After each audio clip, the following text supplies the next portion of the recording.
Merci, donc bonjour à tous, merci pour votre invitation donc, ce matin. Alors c'est vrai que quand on parle de criminologie, je pose d'abord la question effectivement de la connaissance, comprendre le criminel, comprendre les modes opératoires, comprendre le passage à l'acte, et puis bien entendu essayer d'avoir des informations sur les auteurs, les victimes et les caractéristiques du crime. Parce que je crois qu'il y a quelque chose quand même qui est essentiel, et ce qu'on a beaucoup dit ce matin, c'est que prévenir la criminalité, lutter contre le crime, nécessite quand même un préalable qu'on a très souvent oublié en France, c'est la nécessité quand même de connaître à un moment donné ce qu'on veut combattre ou ce qu'on veut prévenir. C'est vrai que depuis très nombreuses années, même notre système policier, qui est un système très réactif, ne s'est jamais nécessairement posé la question de la connaissance à un moment donné des criminels, de la connaissance du crime. On est toujours dans un système très réactif où on répond aux appels police-secours, on fait des opérations de maintien de l'ordre, mais la question véritablement de la connaissance du paysage criminel n'est pas nécessairement une problématique qui a taraudé d'une part les administrations centrales et d'autre part les responsables politiques.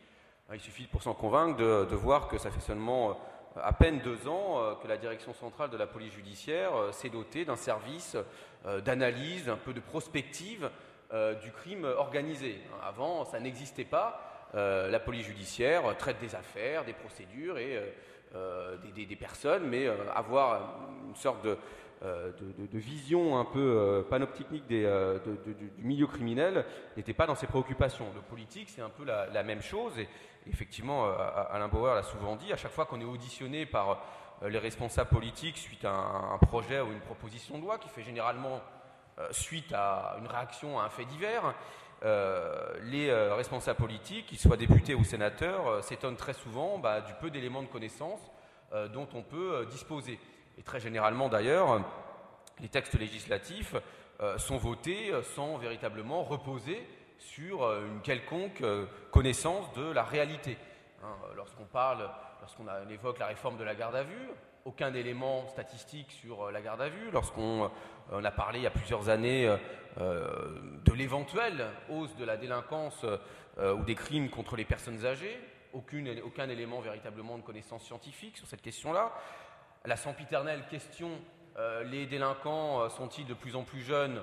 Alors certes, on a bien entendu les appréciations empiriques des fonctionnaires de police ou des gendarmes, qui sont, soit dit en passant, effectivement une source d'information très importante. Ce sont quand même les premiers qui sont confrontés à ce type de délinquance, mais véritablement, en termes d'outils statistiques, scientifiques, rigoureux, on a très peu d'éléments. Donc aujourd'hui, on est en France, bien entendu, j'évoque le cas de la France, on est dans un système où les outils de connaissance étaient encore jusqu'à très récemment peu développés.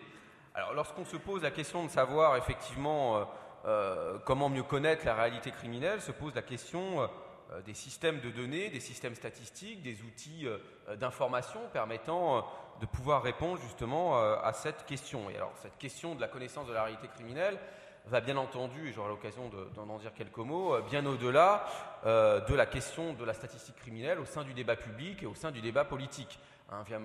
Cette question va au-delà du débat à l'Assemblée nationale, des questions au gouvernement pour savoir si l'arrivée d'un nouveau ministre est la conséquence d'une augmentation ou la suite d'une augmentation de la délinquance ou pas. Bien entendu, on sait très bien que le temps criminel est très largement déconnecté du temps politique et c'est pas parce qu'un ministre va changer que du jour au lendemain la hausse ou la baisse de la délinquance va être bouleversée de fond en comble.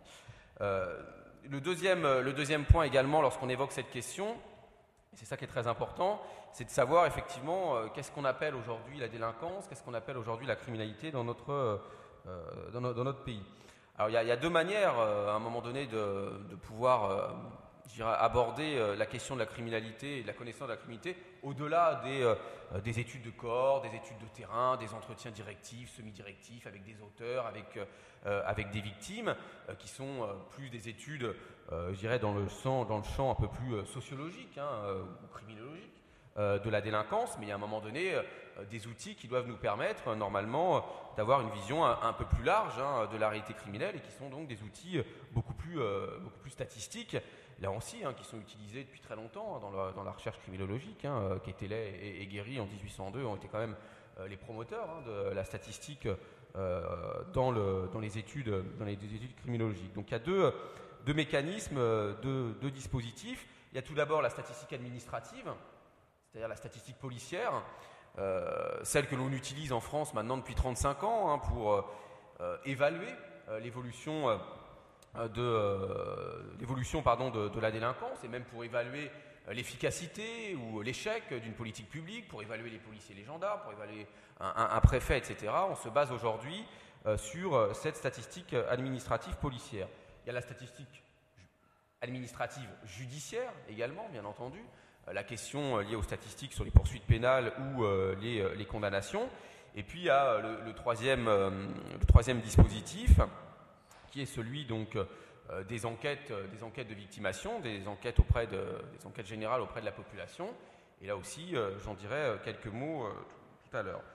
Sur le premier point, sur les statistiques administratives, donc on a l'habitude d'assimiler à la délinquance, lorsqu'un ministre s'exprime, lorsqu'un parlementaire s'exprime, ou lorsque l'administration centrale s'exprime, ou même lorsque nos camarades journalistes également s'expriment, on est souvent sur cette question de la délinquance à travers la statistique policière. Or, notre système de statistique policière aujourd'hui ne reflète pas la délinquance. Et ça, c'est la première grosse erreur.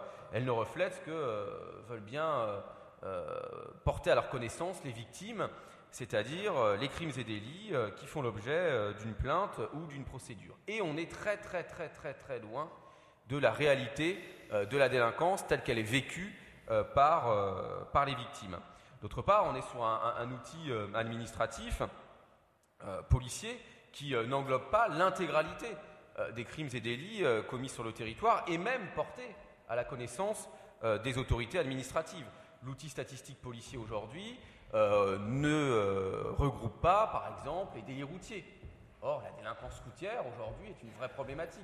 C'est 30% ou 35% de l'activité policière et de l'activité des tribunaux. La statistique policière ne regroupe pas une grande partie des infractions qui sont constatées par les agents des douanes, par exemple, et qui font l'objet d'une transaction douanière.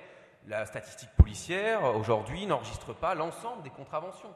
Les 20 millions de contraventions qui sont dressées chaque année par les policiers et les gendarmes n'entrent pas dans cet outil statistique policier et pourtant, il est assimilé à la délinquance et il est censé refléter véritablement ce que représente la délinquance aujourd'hui.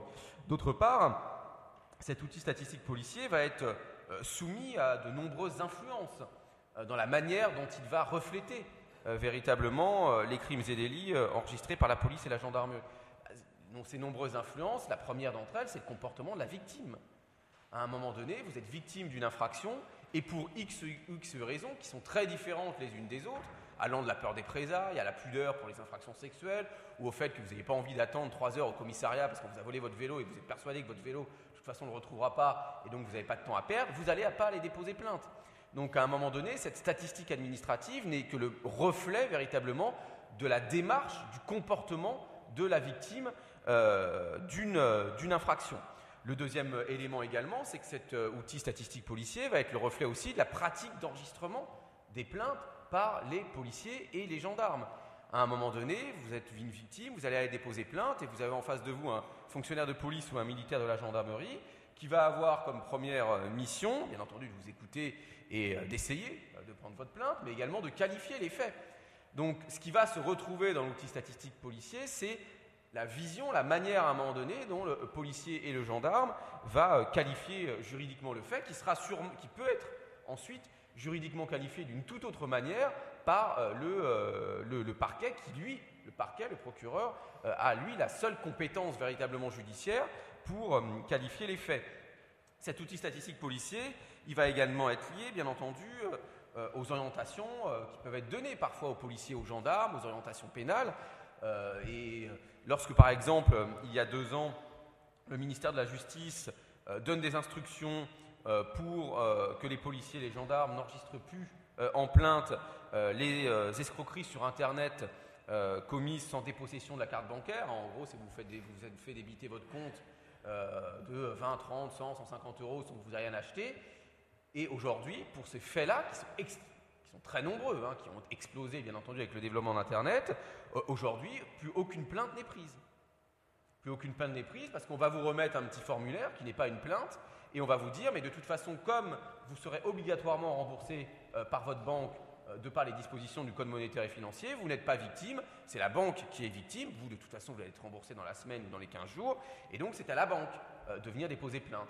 Et bien entendu, les banques ne vont pas systématiquement déposer plainte, et donc vous avez dans la statistique policière, donc à un moment donné, un phénomène criminel qui va baisser de façon très très importante, sans du tout que ça soit lié à une baisse des passages à l'acte, mais ça va être lié à un changement dans la manière, dans les pratiques d'enregistrement, dans les pratiques professionnelles et dans la manière dont policiers et gendarmes vont enregistrer les faits. Donc là, on aura par exemple, sur le suivi à un moment donné d'un phénomène criminel, d'une infraction, une rupture dans la connaissance du phénomène, puisqu'on n'enregistrera plus rien. D'autre part également, sur cet outil policier, sur cet outil statistique policier qui date en France qui a été créé en 72, qui a plus de 35 ans et qui a quasiment pas évolué depuis 35 ans, on est sur un outil qui va être très faible en termes d'informations qualitatives qu'il fournit. On n'a pas d'informations sur les caractéristiques des victimes, l'âge des victimes. On n'a pas d'informations précises, notamment sur les nouveaux phénomènes criminels. Tout ce qui est commis sur Internet aujourd'hui comme infraction, on ne peut pas le savoir à travers cet outil. Les violences conjugales, les violences intrafamiliales, et j'y reviendrai, qui est un phénomène majeur aujourd'hui en France, l'outil statistique policier ne permet pas de les appréhender. On a très peu d'informations sur les auteurs. On sait français, étranger, majeur, mineur, femme, homme. C'est tout. Si vous voulez savoir l'âge des auteurs, si vous voulez savoir de quelle nationalité ils sont, si vous voulez mettre en relation à un moment donné auteur, victime, nationalité ou d'autres informations, modes opératoires, lieu, date de commission, l'outil statistique est strictement muet sur ces questions. Il faut à ce moment-là creuser les bases de données opérationnelles de la police qui ne sont pas faites pour ça et c'est des études qui demandent énormément de temps. Donc on a un outil administratif policier sur lequel malheureusement reposent les politiques publiques, reposent les propos, les discours des administrations centrales ou encore les indicateurs d'activité des services, qui est un outil qui est très pauvre en termes d'information et qui est très, pour reprendre les termes anciens d'Alain Bauer, partiel et parcellaire. On a également un outil qui est très mal utilisé et très mal interprété, notamment par les responsables politiques ou les responsables administratifs. Parce que par exemple, lorsque vous voulez évaluer à travers cet outil l'augmentation par exemple des violences aux personnes et vous jugez, vous, responsable politique ou administration sur l'évolution des violences aux personnes, à côté de ça, très souvent, vous allez mettre en place des dispositifs qui vont plutôt être incitatifs auprès des victimes, justement pour leur demander d'aller déposer plainte. À chaque fois que l'État, les collectivités territoriales réalisent une campagne de sensibilisation pour inciter les victimes de violences conjugales à aller déposer plainte, obligatoirement, ça va faire monter la statistique policière. Si vous incitez les victimes à déclarer les faits, les dernières campagnes sur notamment le viol conjugal, donc vous dites aux victimes allez déposer plainte, ne restez pas cachés, etc. De l'autre côté, obligatoirement, si les campagnes marchent, et en général elles marchent un petit peu, le taux de plainte va augmenter. Et après, vous allez vous juger, responsable politique, sur cette augmentation du taux de plainte. Il y a une certaine forme de schizophrénie là-dedans, une certaine forme de paradoxe. Vous allez vous juger sur une augmentation de faits que vous allez vous-même contribuer à faire augmenter par des dispositifs que vous mettez en place. Donc il y a là-dessus un très mauvais usage de la statistique policière et de la statistique liée justement à la connaissance des crimes et délits enregistrés par la police et la gendarmerie, parce que vous utilisez à un moment donné cet outil comme un indicateur d'évaluation, comme un indicateur d'activité, alors même que vous allez contribuer à faire augmenter les faits qui sont enregistrés par la police et la gendarmerie.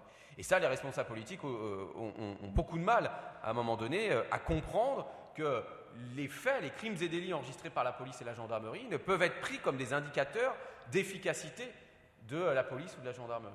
La police et la gendarmerie ne produisent pas le crime. On ne juge pas les corps des sapeurs-pompiers au nombre d'incendies qu'on a en France. On juge les sapeurs-pompiers à la rapidité avec laquelle ils vont éteindre les incendies et s'ils ils se débrouillent pas trop mal pour les éteindre dans un laps de temps évitant des victimes. On ne juge pas les corps médicaux sur le nombre de patients qui ont une grippe durant l'hiver. On va les juger à un moment donné sur la manière dont ils traitent l'épidémie de grippe. Donc on a pris le pli depuis 35 ans de juger policiers et gendarmes et parallèlement, mini-préfet, ministre de l'Intérieur, président de la République, sur ces faits de délinquance enregistrés par la police et la gendarmerie.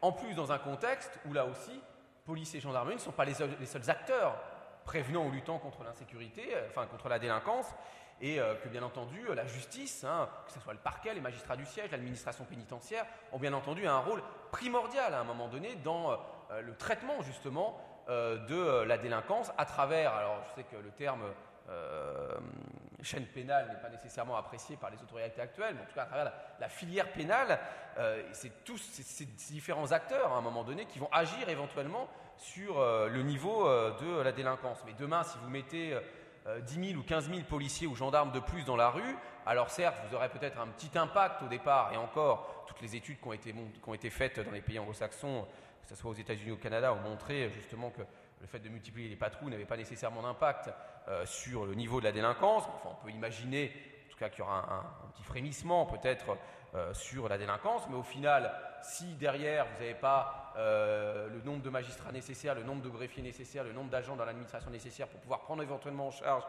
l'ensemble des nouveaux auteurs qui seront aussi constatés avec l'arrivée de ces 10 000 gendarmes ou policiers en plus, ça ne changera strictement rien au final, à moyen terme, sur le niveau de la délinquance.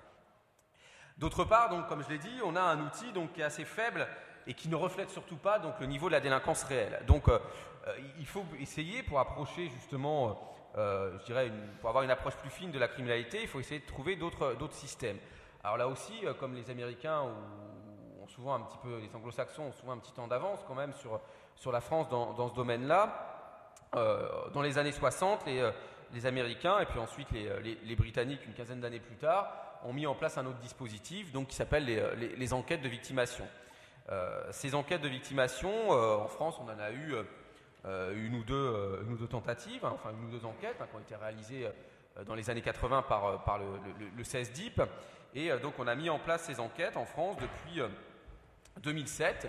Ce sont donc des enquêtes réalisées en collaboration en France entre l'INSEE et l'Observatoire donc, national de la délinquance, et ces enquêtes vont consister à aller interroger donc, en début d'année chez eux, dans un entretien en face à face, ce ne sont pas des enquêtes téléphoniques, 17 000 personnes et 17 000 ménages sur différents types d'atteintes que ces personnes ont pu subir donc, au cours de l'année, au cours des 2 années précédant l'enquête. Donc on va interroger notamment les ménages sur les atteintes liées à la résidence ou liées au véhicule, et puis on va interroger les individus âgés de 14 ans et plus sur toutes les violences physiques commises en dehors de la sphère familiale, que ce soit les vols avec violence, que ce soit les menaces, ou que ce soit tout simplement les bagarres, etc.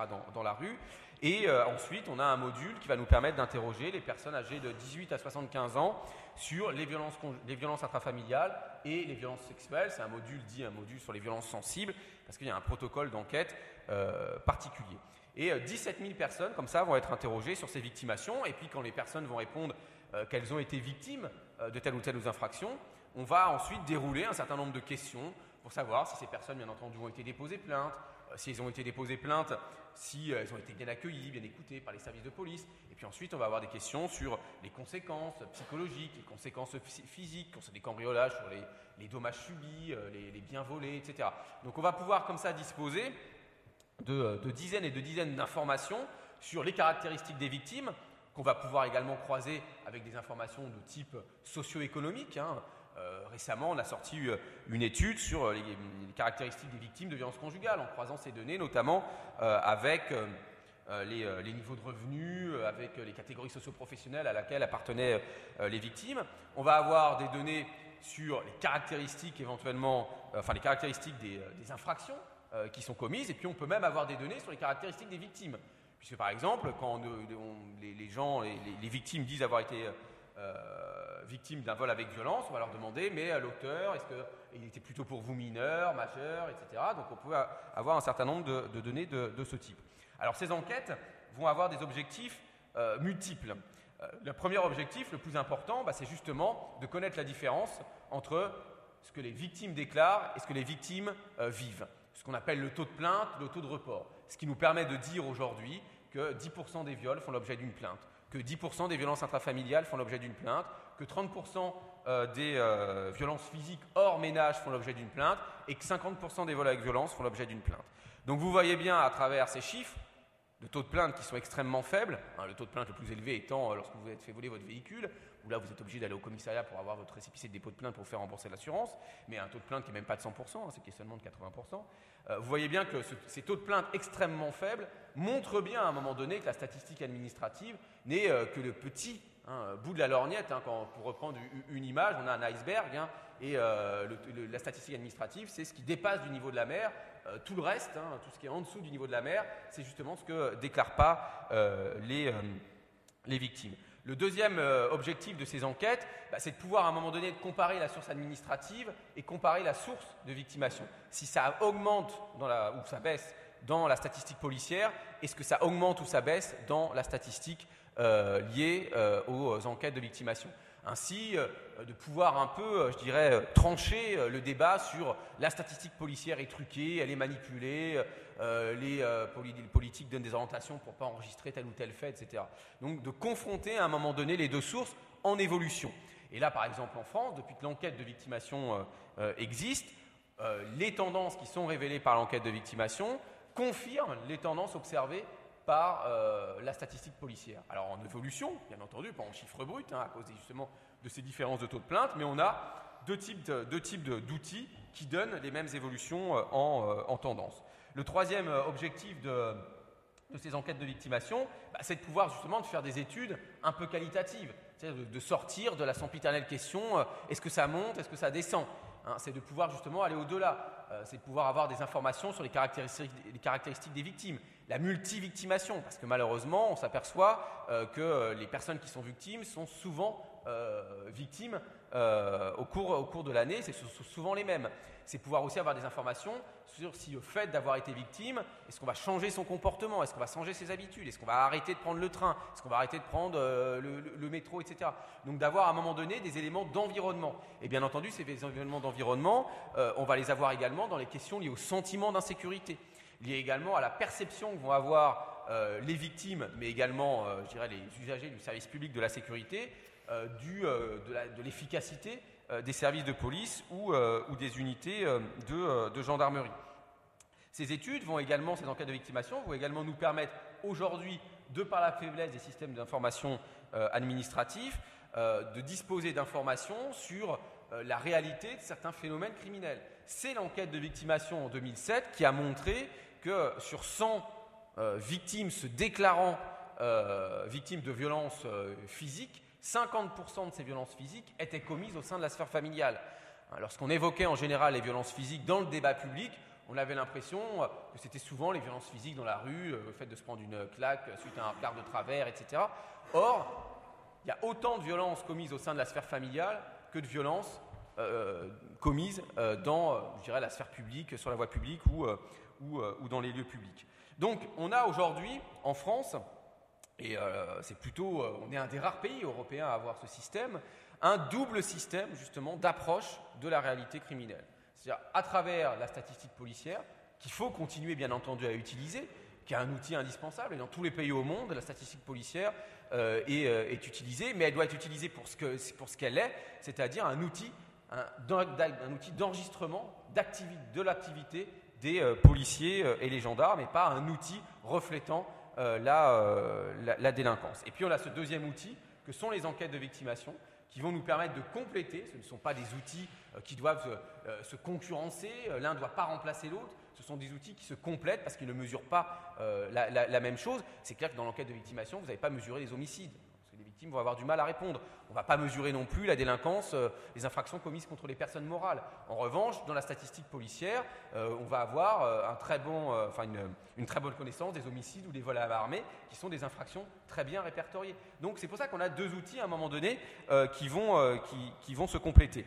Le problème aujourd'hui, et j'en terminerai peut-être par là, c'est qu'on est encore sur un schéma où les responsables politiques, les décideurs publics s'appuient encore beaucoup trop sur la statistique policière pour, d'une part, avoir un discours public sur la criminalité et la délinquance, pour adapter, orienter ou prendre des décisions en matière de politique publique, et donc que l'enquête de victimation aujourd'hui n'est pas encore utilisée à la juste mesure des informations qu'elle peut fournir. En Grande-Bretagne, dans les différents comtés, dans les un peu plus de 40 comtés de police britanniques, c'est l'enquête de victimation britannique qui va servir à un moment donné à donner les grandes orientations en matière de politique publique de sécurité, notamment d'orientation des services de police et des unités de gendarmerie.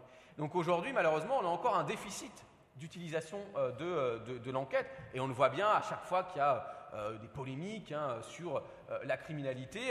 On voit bien qu'on se focalise encore sur un outil statistique policier qui est en plus, aujourd'hui encore plus qu'hier, soumis à des influences extérieures, dues notamment, en ce moment, à la modernisation, et ça on peut s'en réjouir par contre, des systèmes d'information dans la police ou la gendarmerie.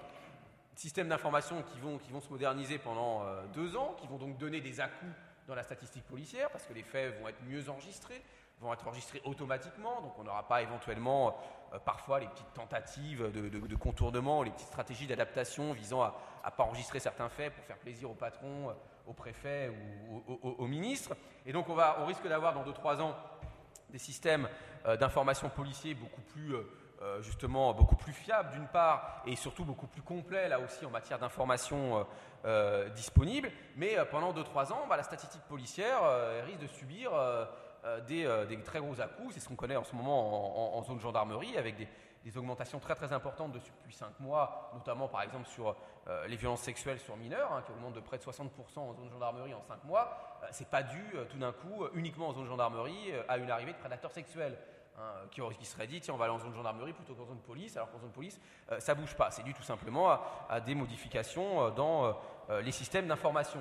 Voilà, et tout ça, donc c'est bien pour ça qu'on a besoin, à côté de cet outil de connaissance administratif, de cette enquête de victimation. Parce que c'est aujourd'hui, je dirais, le seul élément de stabilité qu'on a dans le paysage de la connaissance de la réalité criminelle.